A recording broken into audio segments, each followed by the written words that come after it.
பண்ணு, நாளைக்கு நீ மறுபடியும் போய் வாலிய சண்டைக்கு கூப்பிடு. கேட்ட உடனே சுக்ரீவனுக்கு போக மாட்டேன், கவலைப்படாத சுக்ரீவா, நான் உதவி செய்கிறேன். ஆனா இந்த முறை போகும்போது நீ என்ன செய், கழுத்துல ஒரு மாலையை போட்டுட்டு போ. எனக்கு நீ யாரு அண்ணனாரு தெரிஞ்சிடும். லக்ஷ்மணா, அந்த மாலை எடுத்து சுக்ரீவன் கழுத்துல போடு அப்படிங்கிறார். என்ன நடந்ததுங்க? லக்ஷ்மணன் அந்த மாலையை எடுத்து சுக்ரீவன் கழுத்துல போட்ட உடனே சுக்ரீவனுக்கு யாருடைய அருள் கிடைச்சது? லக்ஷ்மணனுடைய. லக்ஷ்மணன் யாரு? ஆதி குரு, பரம் வைஷ்ணவா, பகவானுக்கு ராமருக்கு சேவை செய்வதில் முதல் வரிசையில் நிற்கக்கூடியவர் லக்ஷ்மணன்.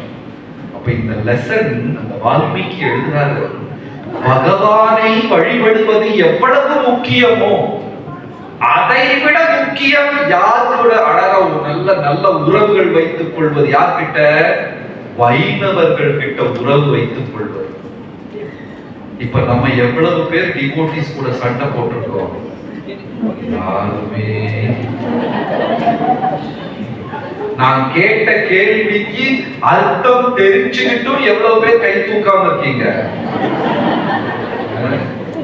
எல்லாரும் ஒரு தடவையாவது சண்டையை போட்டிருப்போம் இல்லையா?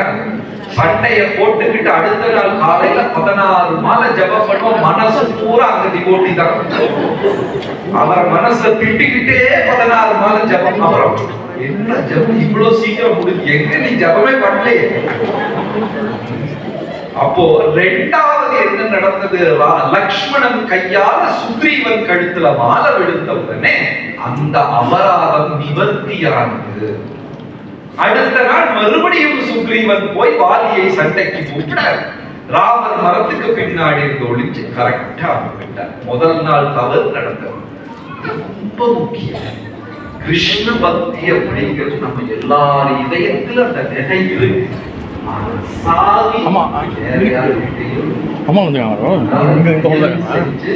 என்ன செய்யக்கூடாது? பக்தர்கள் சண்டை. அப்படியே பக்தர்கள் உங்களை திட்டினா கூட, பிரபு நேற்று திட்டுனீங்களே, நல்லா ஒரு தடவை கூட தவறே கிடையாது. இப்போ பரதன், ராமருடைய முதல் தம்பி பரதன், அவருக்கு அந்த பேர் வந்தது காரணம் என்னன்னா பாரம்.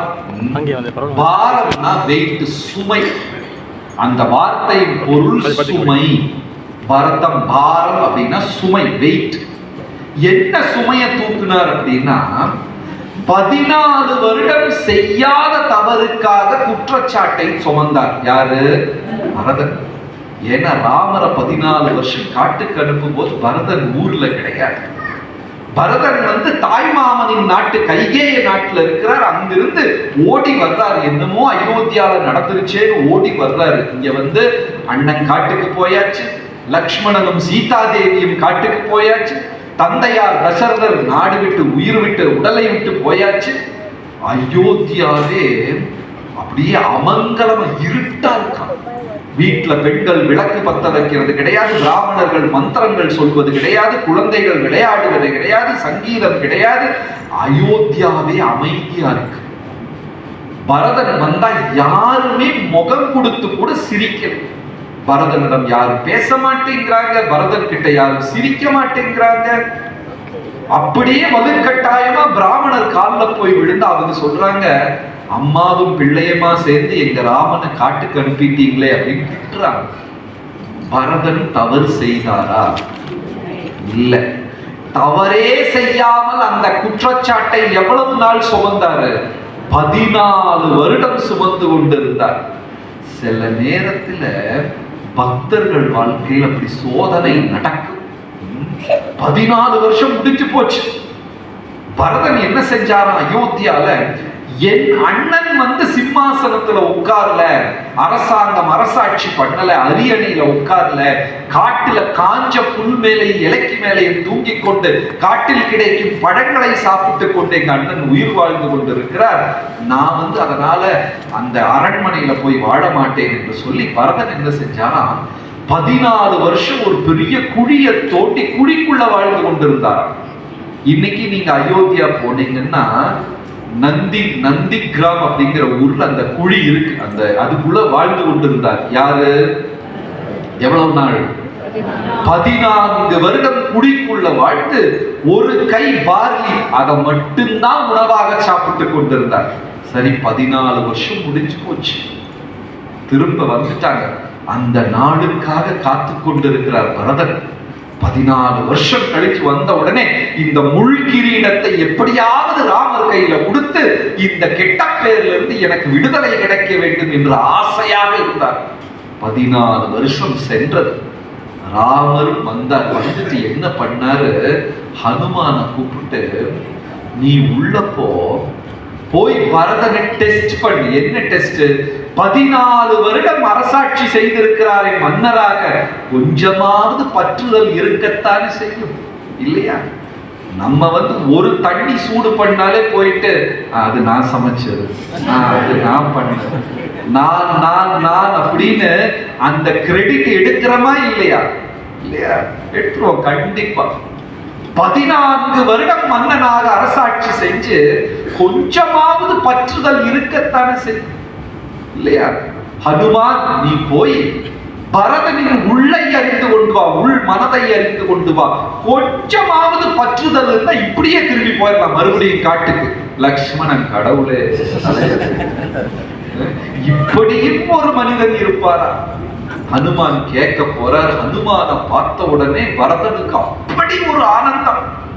ராமாயணத்துல சொல்றாங்க, பரதன் ஹனுமானை கட்டி பிடிச்சு தழுவி, இந்த அப்பா அம்மா எல்லாம் சின்ன குழந்தைகளை இப்படி காத்துல வீசி பிடிப்பாங்கல்ல, சின்ன பேபியா இருக்கும்போது வீசி எல்லாம் பிடிப்பாங்கல்ல, அந்த மாதிரி பரதன் ஹனுமான தூக்கி வீசி பிடிக்கிறாங்க சந்தோஷத்துல. நான் இருக்க வேண்டிய இடத்தில் தமையனாக நீ இருந்து ராமருக்கு அனைத்து பணிவிடையும் செய்தாயே அப்படின்னு சொல்லி அழுதுகிட்டேன். ஆனா ஹனுமான் சொல்றாரு, பரதா, ஒரு சின்ன சந்தேகம். ராமர் வந்துட்டாரு, ஆனா அயோத்தியாக்குள்ள கால் எடுத்து வைக்கல. 14 வருடம் நீ மன்னனாக அரசாட்சி செஞ்சாய், கொஞ்சமாவது பற்றுதல் இருந்தா சொல்லிரு, நாங்க காட்டுக்கே திரும்ப போயிடுறோம். பரதன் நினைக்கிறாரு, என்னுடைய அம்மா என்ன, எங்க அம்மா சுமித்ரா, கௌசல்யா அவங்கெல்லாம் என்ன நம்பல, மந்திரிகள் என்ன நம்பல, அயோத்திய மக்கள் என்ன நம்பல, இப்ப கடைசியில பிரபு ராமரும் என்ன நம்பலையே. அப்ப நான் யாருக்காக இந்த தர்மத்தை செய்யறேன்? நம்ம ஹரே கிருஷ்ணா ஜபம் பண்ணி கடைசியில் கிருஷ்ணர் சொல்றாரு, இல்ல நீ 16 ரவுண்ட் பண்ணலன்னா நம்ம கதி, ராமர் நம்பலையே, இது என்னுடைய கதி என்ன அப்படின்னு சொல்லி பரதன் ஓடி போய் ராமருடைய கால்ல சாஷ்டாங்கம் விழுந்து சொல்றாராம், பிரபு ஒன்னா உள்ள வாங்க, இல்ல எனக்கு ஈமக்கிரியைகள் செய்துட்டு காட்டுக்கு போங்க, நான் இறந்தேன் என்று நினைத்துக் கொண்டு எனக்கு அந்த கடைசியில செய்ய வேண்டிய ஈமக்கிரியைகளை செய்து விட்டு போங்க. அப்ப கண்ணெல்லாம் நிறைஞ்சு போய் ராமன் பரதனை எடுத்து தோளோடு சேர்த்து அரவணைத்து கண்ணீரால பரதனுக்கு அபிஷேகம் பண்ணிட்டு சொல்றாரா, எனக்கு தெரியும் பரதா, உலகம் அறியவே நான் செய்தேன் அப்படிங்கிறார். பாருங்க, பக்கத்து வீட்டுக்காரன் நம்மள சோதனை பண்ணலாம், கணவன் மனைவிக்குள்ள சண்டை நடக்கலாம், சரி போகட்டும், பிரசாதம் சர்விங்ல கொஞ்சம் சண்டை வரலாம் இல்லையா? கடைசியில கிருஷ்ணரே நம்பலைன்னா நம்ம கதி. தெரியாம வேற எல்லாம் வேட்டி எல்லாம் கட்டிட்டு வேற சுத்திட்டோம், 30 வருஷம் வீணா போயிருக்கு. கடைசியில பகவானே சோதனை செய்கிறார் பரதனை. பொறுமையா இருக்கும் இந்த லெசன். ஃபர்ஸ்ட் லெசன் என்ன? வாலி சுக்ரீவன் கதையில என்ன பாடம்? நல்ல கதையா போச்சு. வாலி சுக்ரீவன் இதுல என்ன பாடம், என்ன லெசன்? பக்தர்கள் வைணவர்கள் கிட்ட ரொம்ப ஜாக்கிரதையா இருக்கணும். திட்டினா கூட என்ன பண்ணணும்? சிரிச்சுக்கிட்டே தலையாட்டிக்கிட்டு இருக்கும். எப்படி நம்ம பாகவத கிளாஸ்ல உட்கார்ந்துருப்போம் அந்த மாதிரி அப்படியே இருந்தது. அது இதுல என்ன லெசன்? பரதனுடைய இதுல என்ன லெசன்? பொறுமை. சில நேரம் நம்ம தவறு செஞ்சா மட்டும்தான் நம்ம கவலைப்படணும். நாம் செய்யாத தவறுக்கு நம்மளை இயற்கை சோதிக்குதுன்னா பகவானே சோதிக்கிறார் என்று நினைத்து கொண்டு அமைதியாக இருந்து விட வேண்டும். நம்ம தப்பு பண்ணிட்டோம், போய் மன்னிப்பு கேட்கலாம், அதை நிவர்த்தி செய்யலாம், ஏதாவது செய்யலாம். நம்ம தப்பே செய்யாம நம்ம மேல பழி சுமத்தி நமக்கு தண்டனை கொடுக்கிறாங்கன்னா இயற்கை பகவான் சோதிக்கிறார் என்று சொல்லி ரொம்ப அமைதியா இருக்கும். எந்த கல் சிற்பியுடைய அடி வாங்கிக்கிட்டே இருக்கோ அந்த கல் தான் அழகான சிற்பமாக மாறும்.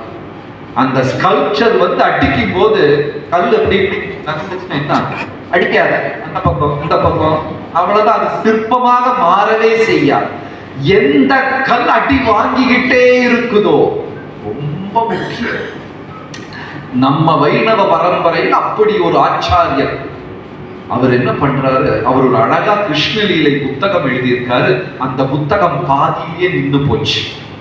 அது என்ன கதைனா, அவர் சின்ன பிள்ளையா இருக்கும்போது, சீடனாக இருக்கும்போது, அவர் ஒரு குருகுலத்துல சிஷ்யனா இருந்தார்.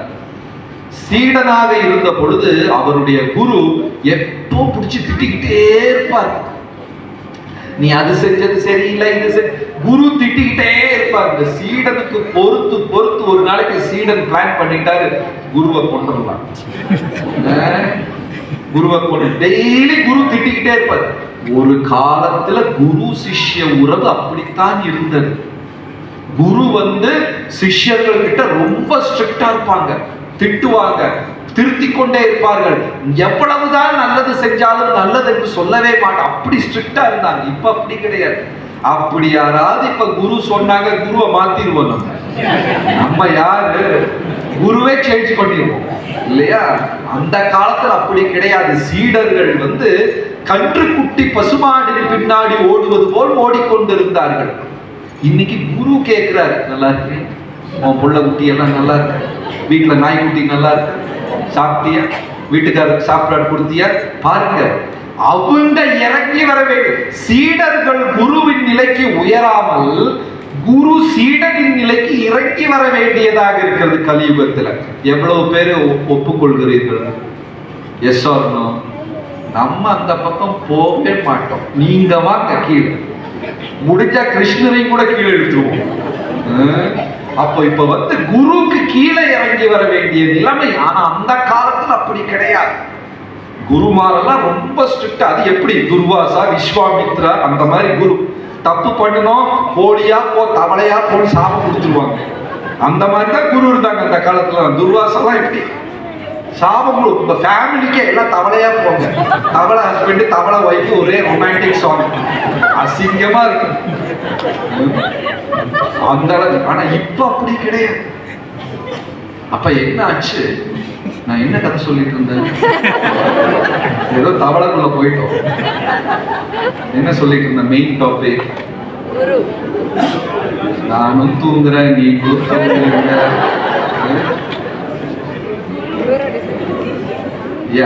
அந்த பிருந்தாவன் கதை.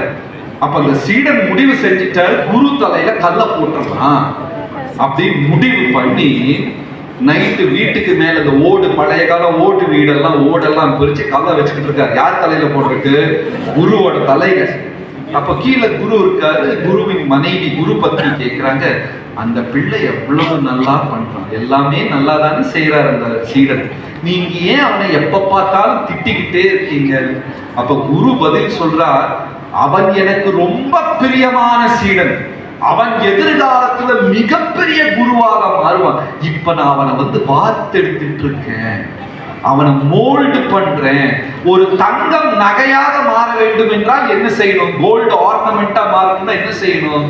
தீயில வச்சு அட்டி அட்டி கட்டிக்கணும், அப்பதான் அது நகையாகும். நான் அவனை நகையாக மாற்றிக் கொண்டிருக்கிறேன், அவன் எதிர்காலத்துல மிகப்பெரிய ஆச்சாரியனாக வருவார் அப்படின்னு இவர் கல்ல பிடிச்சுக்கிட்டு இருக்காரு குரு தலையில போட. அது கேட்ட உடனே கண்ணெல்லாம் நிறைஞ்சிருச்சு. என் மேல இவ்வளவு அக்கறை வச்ச குருவையா நான் கல்லெடுத்து போட போறேன்? ஏன்னா உண்மை நமக்கு தெரியாது. அப்புறம் மெதுவா இறங்கி அடுத்த நாள்ல இருந்து குரு திட்டுலன்னா இவருக்கு கவலையா இருக்கும், என்னடா இன்னைக்கு திட்டலையே. ஏன்னா உண்மை புரிந்து போய்விட்டது. உண்மை அறியாமல் இருக்கும் காலம் வரை யார் திட்டினாலும் நம்மளால சகித்துக் கொள்ள முடியாது. உண்மை தெரிந்ததற்கு அப்புறம் ஒரு நாள் குரு திட்டலன்னு இந்த சீடனுக்கு கவலையாக, ஏன் இன்னைக்கு அவர் என்ன திட்டல? ஏன்னா உண்மை அறிந்து விட்டார். சில நேரத்துல இந்த உலகத்துல நடக்கிற விஷயங்கள் எல்லாம் நமக்கு தெரியாது. பொறுமையா இருக்கு, ஒரு நாளைக்கு அதன் பொருள் புரியும். அதாவது நம்ம பிரார்த்தனை செய்யறோம், பகவான் அனுக்கிரகம் பண்ணிட்டார், நல்ல விஷயம். பிரார்த்தனை செய்யறோம், நடக்க காலதாமதமாகுது, பகவான் சோதிக்கிறார் என்ற அர்த்தம். பிரார்த்தனை செய்யறோம், நடக்காம போகுது, பகவான் சொல்றார் உனக்கு வேற நல்லது வச்சிருக்கப்பா, இதை விட்டுரு அப்படின்னு போட்டு.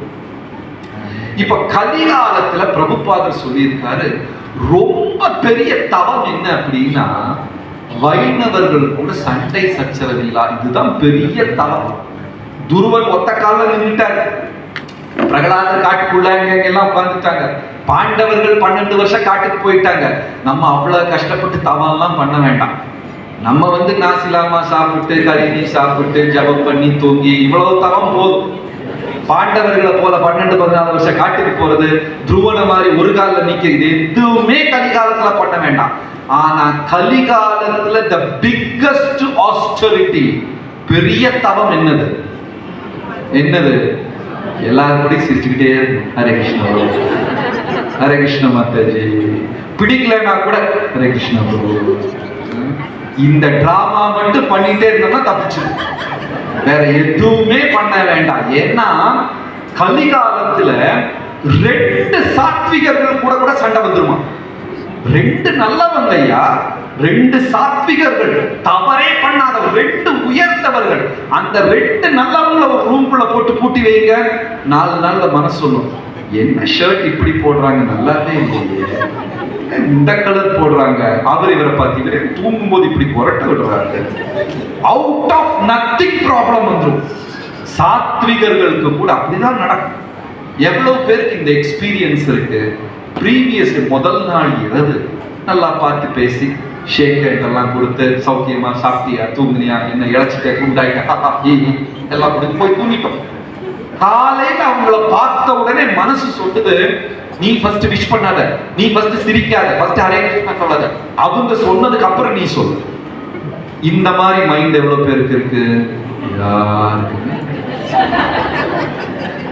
ஆக்சுவலா இந்த கன்வென்ஷனே வேண்டாம், எல்லாரும் அப்படியே தலையில சுத்தி ஒளிவட்டமா இருக்கு எல்லாரும். ஒரு தவறு கிடையாது, நல்லாதான் பேசிக்கிட்டு போய் தூங்கணும். ஆனா மனசு சொல்லும் அடுத்த நாளைக்கு, நீ சிரிக்காத, அவங்க சிரிச்சா நீ சிரிச்சா போதும். இந்த எக்ஸ்பீரியன்ஸ் இருக்கா யாருக்காவது? அதுவும் கிடையாது. கலிகாலத்துல அவுட் ஆஃப் நத்திங் பிரச்சனை வந்துருமா. அதுக்கு ஒரு அழகான கதை ராமாயணத்தில் என்னன்னா, குஹன் அரசல் பரசலா கேட்டார். குஹன் யாரு?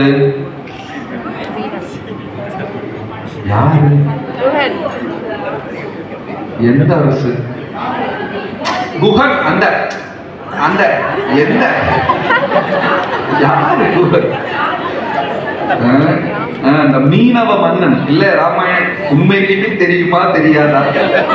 நான் பாட்டுக்கு லூஸ் மாதிரி எதையாவது சொல்றேன். தெரியுமா தெரியாதா? குஹன் தெரியும். மீனவ மன்னன், ராமர்கிட்ட அசாத்தியமான பக்தி, பயங்கர பற்றுதல். ஆனா அவர் மீனவனானதுனால கொஞ்சம் கவிச்சி எல்லாம் சாப்பிடுவார், அவ்வளவு. ஏன்னா மீனவன். அவர் என்ன பண்ணாரு, ராமரை பரதன் ஏமாத்தி போக்கடி. இந்த கதையெல்லாம் கொஞ்சம் பாதியா, அன்னைக்குதான் வாட்ஸ்அப் இமெயில் கிடையாது, ப்ராப்பரா ஸ்டோரி வரல அவருக்கு. ஏதோ கொஞ்சம் நஞ்சம் அங்க கேட்டுக்கிட்டார். யாரு? குஹன். ஏதோ அண்ணன் தம்பிகளுக்குள்ள பிரச்சனை ஆயிடுச்சு. பரதனும் அம்மாவும் சேர்ந்து, ஏன்னா ஊரே தானே பேசிக்கொண்டு இருக்கிறது, பரதனும் கைகேயும் சேர்ந்து ராமரை 14 வருடம் காட்டுக்கு அனுப்பிட்டாங்கன்னு எல்லாம் சொல்லி எல்லாம் கதை கேட்டுட்டாரு. அதனால குஹனுக்கு ரொம்ப பயம். என் பிரபுவை சொந்தம் தம்பிமார்களே இது பண்றாங்க, துரோகம் பண்றாங்க, அம்மா துரோகம் பண்றாங்க, அதனால ராமரை காப்பாற்ற வேண்டிய பொறுப்பு என்னுடைய அப்படின்னு நினைச்சிட்டாரு. யாரு? குஹன். ராமர் லக்ஷ்மணன் சீதா பிராட்டி காட்டுக்கு வந்தாங்களா, அன்னைக்கு நைட்டு பார்த்தா லக்ஷ்மணன் தூங்காம அம்பு வில்லையும் வச்சுக்கிட்டு இருக்கிறார். குஹன் பாக்குறாரு. இப்ப குஹனோட பார்வையில பாருங்க, யார் அம்பை வில்லை வச்சுட்டு தூங்காம இருக்காங்க? 14 வருடம் லக்ஷ்மணன். பேர் பொருள் லக்ஷ்மணா என்றால் லக்ஷ்மி விராட்டியின் பாதையை பின்தொடரக்கூடியவர். லக்ஷ்மியமா சேவை செய்யக்கூடியவர். அதனால அவருக்கு என்ன பேரு? லக்ஷ்மணா. லக்ஷ்மி என்ன சேவை செஞ்சாங்க? எப்பவுமே அவங்க கடைசியில நாராயணர் கிட்ட நான் கால் அமுத்தி விட்டுருக்கேன், எனக்கு 300 டாக்ஸ் அதெல்லாம் அவங்க கேட்கல இல்லையா? எந்த எதிர்பார்ப்பும் இல்லாமல் ராமருக்கு பணிவிடை செய்து கொண்டே இருக்கிறாங்க லட்சுமி பிராட்டி. எதுவுமே எதிர்பார்ப்பு கிடையாது. அப்படி சேவை செய்வதனாலதான் இவருக்கு என்ன பேரு? லக்ஷ்மணா பேர். அவர் 14 வருஷம் தூங்கல. ஆனா இந்த கதையெல்லாம் குகனுக்கு தெரியாது. இரவுல தூங்காம அம்பு வில்ல வச்சுக்கிட்டு லக்ஷ்மணர் இருக்கிறத பார்த்த உடனே குகன் பார்த்துட்டு, ஓஹோ லக்ஷ்மணனும் பரதனோட பார்ட்டியா? ராமர் அசந்து தூங்கும் போது ராமரை ஏதாவது செஞ்சிடலான்னு, அப்படியா கூடவே எதிரி சுத்திக்கிட்டு இருக்கிறானேன்னு சொல்லி இவர் ஒரு அம்பவில் எடுத்து லக்ஷ்மணன் பின்னாடி. யோசிச்சு பாருங்க, ராமர் தூங்கிக்கிட்டு இருக்கிறார், அங்க லக்ஷ்மண அம்பை வில்லை வச்சு சுத்திக்கிட்டு இருக்கார். எதிரிகள் ராமரை தாக்கிவிடக் கூடாது என்று. ஆனா லக்ஷ்மணன் என்ன நினைக்கிறாரு? பரதன் ராத்திரியில யாரையாவது இரவோட இரவாக காவல்காரர்களை, வீரர்களை, போர் வீரர்களை அனுப்பி ராமரை காட்டுல கொன்று விட்டால் நான் என்ன செய்வது அப்படின்னு பயந்து இவர் அம்பவில்லை வச்சு சுத்திட்டு இருக்காரு லக்ஷ்மணன். குகன் தூரத்துல இருந்து பார்த்தா இவர் அம்பவில்லை வச்சு சுத்திட்டு இருக்காரு, இவர் தான் ராமரை கொல்ல போறாருன்னு சொல்லி குகன் இவர் பின்னாடி அம்பவில்லை வச்சு சுத்திட்டு இருக்கான். இப்ப குகனோட வேலைக்காரங்க என்ன நினைக்கிறாங்கன்னா, நம்ம ராஜா குகன் பெரிய ராம பக்தர்னு நினைச்சோம், ராத்திரி அம்பை வில்லை வச்சு சுத்திக்கிட்டு இருக்கிறாரு, இவர் ஏதோ காசை வாங்கிட்டு கட்சி மாறிட்டாருன்னு சொல்லி வேலைக்காரன் இவர் பின்னாடி அம்பை வில்லை வச்சுட்டு இருக்காங்க. இப்ப இதுல யார் குற்றவாளி? இதுல யார் தவறு செய்தவர்கள்? லக்ஷ்மணனா, குகனா, குகனுடைய வேலைக்காரர்களா? ராமாயணத்துல சொல்லியிருக்கு, பகவானே அந்த லீலையை சுவையானதாக்குவதற்காக பக்தர்களுக்குள்ள சின்ன சண்டையை மூட்டி விட்டார். பாரு, இதெல்லாம் அவர்தான் படிச்சிருக்கிறார். அந்த லீலையை அவ்வளவு சுவாரஸ்யமாக்குவதற்காக பக்தர்களுக்கு நடுவுல சண்டை. அதனால தயவு செஞ்சு அந்த ட்ராப்ல விழுந்துறாதீங்க. Please don't try this at your home. பக்தர்களுக்கு நடுவில் இதெல்லாம் வரும். ஆனா நம்ம அதை தவறான இதை எடுத்துக்க கூடாது. சில நேரம் கருத்து வேறுபாடுகள் வரலாம், சில நேரம் சின்ன சின்ன சண்டை சச்சரவுகள், இதெல்லாம் இயற்கை தான். அதெல்லாம் அந்த மாதிரி வரும்போது பொறுமையா, மறுபடியும் நான் சொல்றேன், என்ன நடந்தாலும் பக்தர்களுக்கு நடுவுல சண்டை சச்சரவு போட்டி பொறாமை என்பது வராமல் நம்ம மனசை பாதுகாத்துக்கணும். அங்க தவறிட்டோம் போச்சு, எல்லாமே கம்ப்ளீட்டா போயிடும். ஹரே கிருஷ்ண ஹரே கிருஷ்ண கிருஷ்ண கிருஷ்ண ஹரே ஹரே ஹரே ராம ஹரே ராம ராம ராம ஹரே ஹரே ஹரே கிருஷ்ணா ஹரே கிருஷ்ணா கிருஷ்ணா கிருஷ்ணா ஹரே ஹரே ஹரே ராம ஹரே ராம ராம ராம ஹரே ஹரே ஹரே கிருஷ்ணா கிருஷ்ண கிருஷ்ண ஹரே ஹரே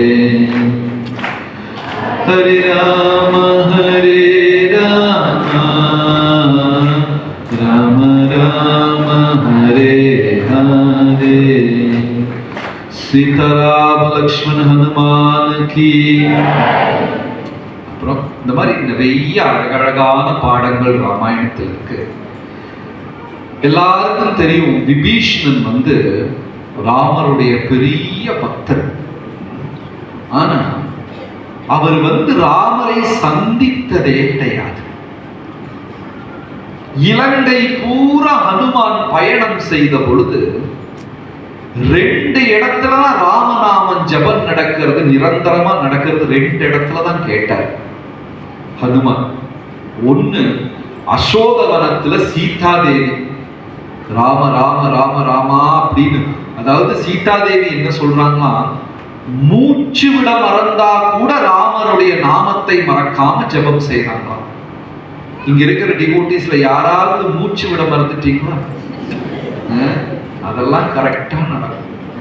சீதாதேவி மூச்சு விட மறந்தா கூட ராமநாமத்தை தொடர்ந்து ஜபம். அங்க ஒரு இடத்துல ராமநாமம் நடக்குது. ரெண்டாவது ஹனுமான் எங்க பார்த்தாருன்னா, விபீஷணனுடைய வீட்டுல இப்படியே ஜபம் நடந்துகிட்டே, செவரு பூரா வீடு பூரா. நீங்க விருந்தாவன் போனீங்கன்னா பார்க்கலாம், ராதேஷ்யாம் அப்படியெல்லாம் எழுதி வச்சிருப்பாங்க.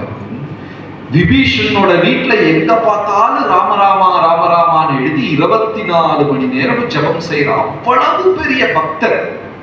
ஆனா கேள்வி என்னன்னா, அவருக்கு ஒரு முறை கூட ராமரை பார்க்க முடியும்.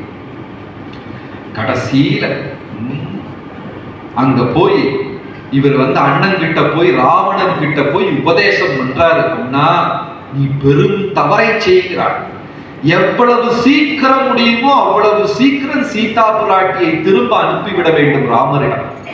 இல்லாவிட்டால் இந்த ஸ்வர்ண லங்கா, தங்கத்தால செய்யப்பட்ட தங்கம் நிறைஞ்ச இந்த இலங்கை இரத்த களரியாக மாறிடும்.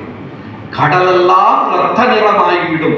உன் தம்பி, அண்ணன்கள், குழந்தைகள், இந்த அசுர வம்சமே அழிந்து போயிடும். ஓநாயும் கழிவும் உன் உறவினர்கள் உடம்பை கொத்தி தின்னு விருந்தா சாப்பிடும். அதனால அண்ணா, அறிவு கட்ட அண்ணா, எவ்வளவு சீக்கிரம் முடியுமோ சீதாதேவியே திரும்ப அனுப்பிடு. ராவணனுக்கு கோபம் ஒரு உபதேசம். அதனால கலிகாலத்துல தயவு செஞ்சு உபதேசம் பண்ணிடாதீங்க. அந்த பிரீச்சிங் பண்ணா கூட, இவ்வளவு நேரம் பேசினாங்க முதல்ல இல்லையா, பிரீச்சிங் பண்ணா கூட அவ்வளவு பொறுமையா அழகா பிரீச் பண்ணணும். அதுவும் குறிப்பா மலேசியால போய் சிவபெருமான், முருகப்பெருமான் கொஞ்சம் கேர்ஃபுல்லா பேசணும். ஹெல்மெட் எல்லாம் போட்டுட்டு தான் பேசணும்.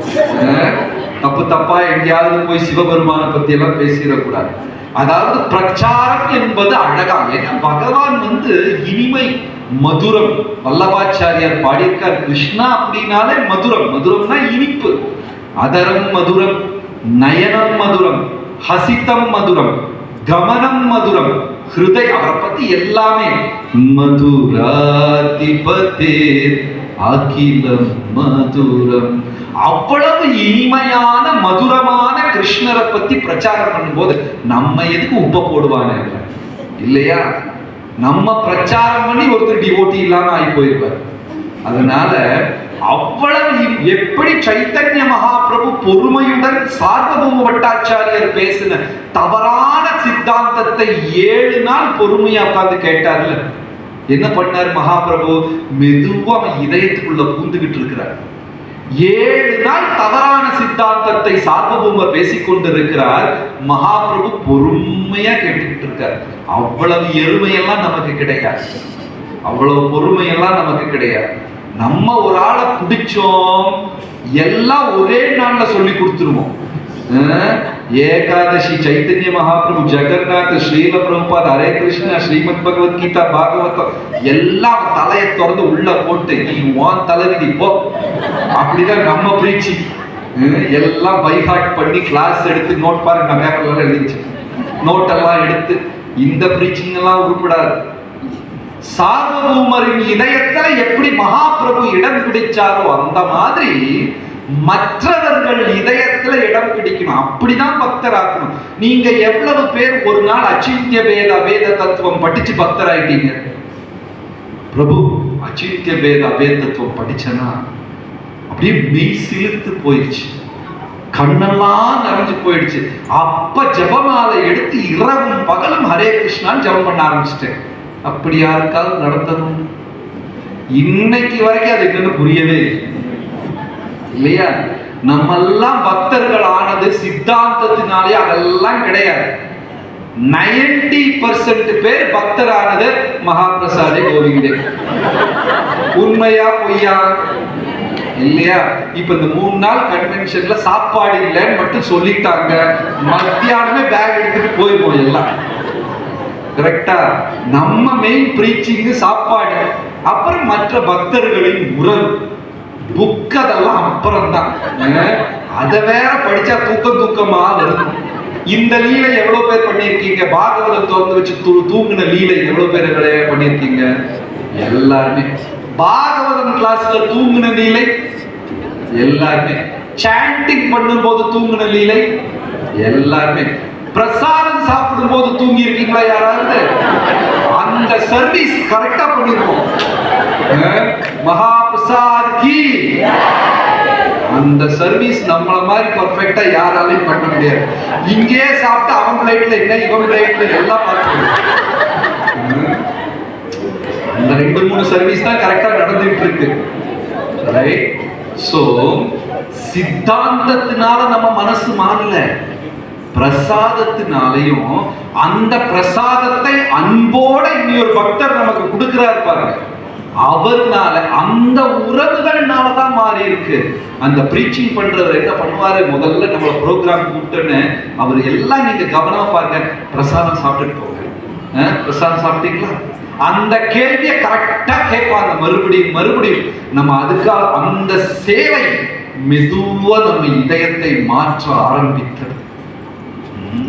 அதனால இந்த வைணவ சமூகம் ரொம்ப முக்கியம். கடைசியில ஒரு நாளைக்கு ராவணன் விபீஷணனை அடித்து துரத்தி விட, விபீஷணன் 2 மந்திரிகளை 3 பேர் வர்றாங்க, 2 மினிஸ்டர்ஸ் 2 பக்கம். ராமர் ராமேஸ்வரத்துல அப்படி ஒரு பாறைக்கு மேல உட்கார்ந்து இருக்கார். ஜாம்பவான், நள, நீல, அங்கத, ஹனுமான், சுக்ரீவன் எல்லாரும் சுத்தி இருக்காங்க. லக்ஷ்மணன் ராமர் உட்கார்ந்து பேசிக்கொண்டு இருக்கிறார். ஒரு பொழுது சாய்ந்த நேரம். அந்த பொழுது சாய்ந்த நேரத்துல ஆகாயத்துல விபீஷணன் நிக்கிறார், கூட 2 மினிஸ்டர்ஸ் அப்படியே நிக்கிறார். ராமர் கேட்கிறார், விபீஷணா நீங்க யாரு? விபீஷணன் சொல்றார், லங்கேஸ்வரன் ராவணனுடைய தம்பி நான்.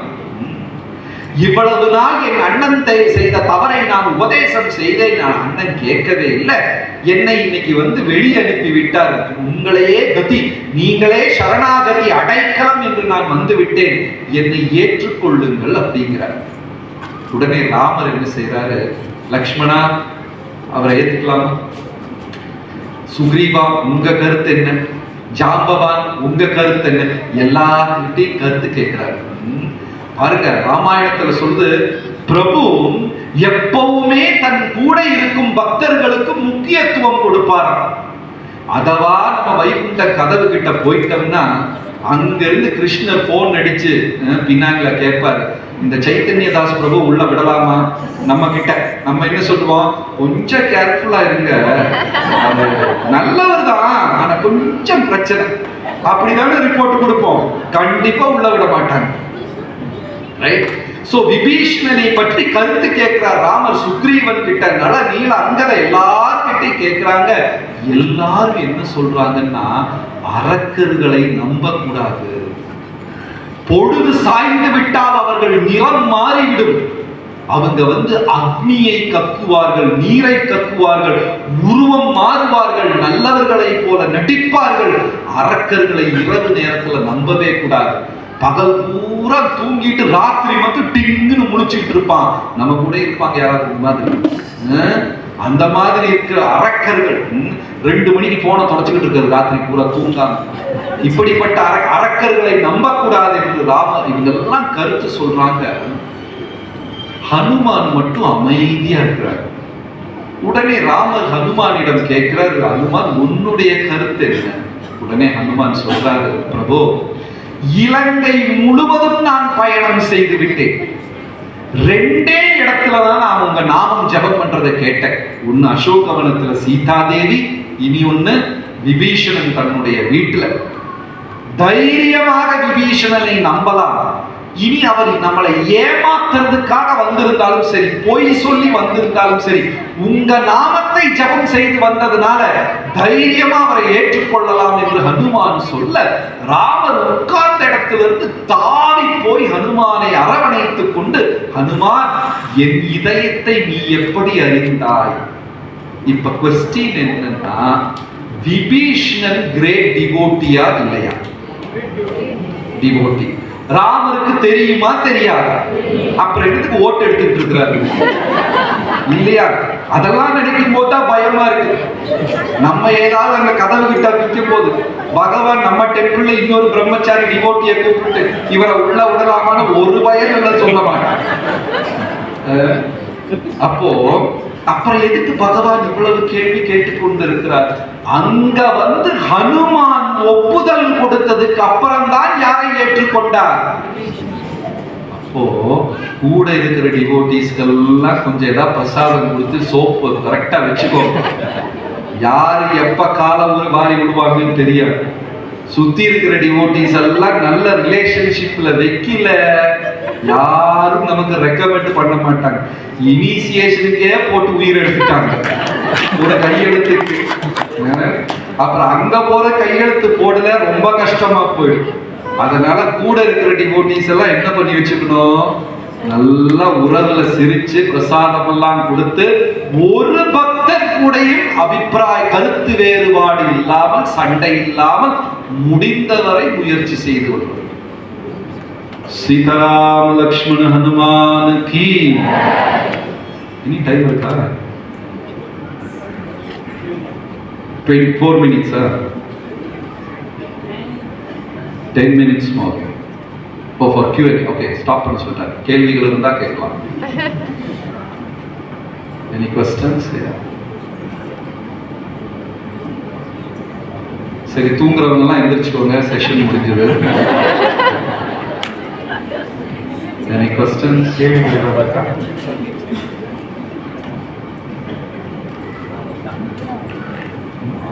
Yeah, bro. கிருஷ்ணா பிரபு. ஸோ கலியுகத்தில் பார்க்க போனால் நம்ம எல்லாமே வந்து ரொம்ப இந்த மாசத்துல இருக்கோம். நம்மளாம் வந்து நம்ம வந்து இந்த நம்ம வந்து காசிலாம் சொல்கிறாவா இருக்காங்க. ஸோ நம்மளோட நேச்சரே இருக்கும். 99.99% வந்து நம்ம நேச்சரே வந்து கிரிக்கெட் நேச்சர் இல்லை. அங்கே வந்து நம்ம இந்த மாதிரி நடிக்க சொன்னால் எப்படி நடிக்கிறது? நடிக்கிறது ஈஸி, மாறுறதுதான் கஷ்டம். நான் எப்படி பியோர் டிவோட்டி ஆகுறதுன்னு அது கொஞ்சம் கஷ்டமான விஷயம். நான் எப்படி பியோர் டிவோட்டியா நடிக்கிறது அது ரொம்ப ஈஸி. நல்ல காலையில் நல்லா குர்த்தா எடுத்து போடுங்க, அயன் பண்ணி ஜபமால கழுத்துல சாண்டிங் பண்ணணும்னு கட்டாயம் போட்டா நல்ல டோக்கி எல்லாம் கட்டி. ஹரே கிருஷ்ணா. என்ன அழகுன்னா நடிச்சு நடிச்சு நம்ம அந்த கதாபாத்திரமா ஒரு நாளைக்கு மாறி. அது வந்து மனித இயற்கை. நம்ம நடிச்சு, அதாவது டெய்லி ஒரு ஆள் வாட்ச் கட்டுறாருன்னு வைங்க. ஒரு நாளைக்கு அவர் வாட்ச் கட்ட மறந்துட்டார். இருந்தாலும் என்ன, அவரை அறியாமலே கையை தூக்கி தூக்கி பார்ப்பார். ஆனா வாட்ச் கட்டல. கண்டிஷனிங்.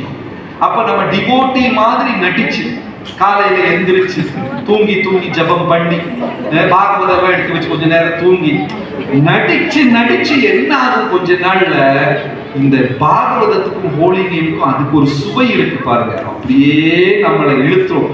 நடிச்சு நடிச்சு ஒரு நாளைக்கு அது உண்மையா மாறி. அதனால இப்ப நாடகம் ஆரம்பிப்போம், ஒரு நாளைக்கு அது கரெக்ட் ஆயிடும். நம்ம டிவோட்டீஸ் முன்னாடி எல்லாம் சொல்றோம்ல, எது கேட்டாலும் என்ன பிரபு நீங்க அமேசிங், எல்லாம் கிருஷ்ணா ப்ளீஸ் பிளஸ் மீ பிரபு. அது ஒரு நாளைக்கு உண்மை ஆயிடும். Thank you so much. Sitaram Lakshman Hanuman ki jai. Hare Krishna. Hare Krishna, Hare Krishna. Beautiful sharing, wasn't it? I don't think anyone fell asleep, Prabhu. We were all wide awake.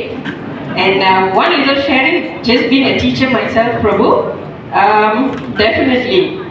There were the days where I could hold a cane. Today I am scared that I'll get reported. So there is no more, I think there are many teachers around us here. And it's very, very dangerous nowadays to show affection to the students. You can't touch the students, you can't even look at them. Everything will get reported. So thank you so much for the beautiful sharing, Prabhu. Beautiful, inspiring words on no one is small. Every devotee is a force of change from Ramayana.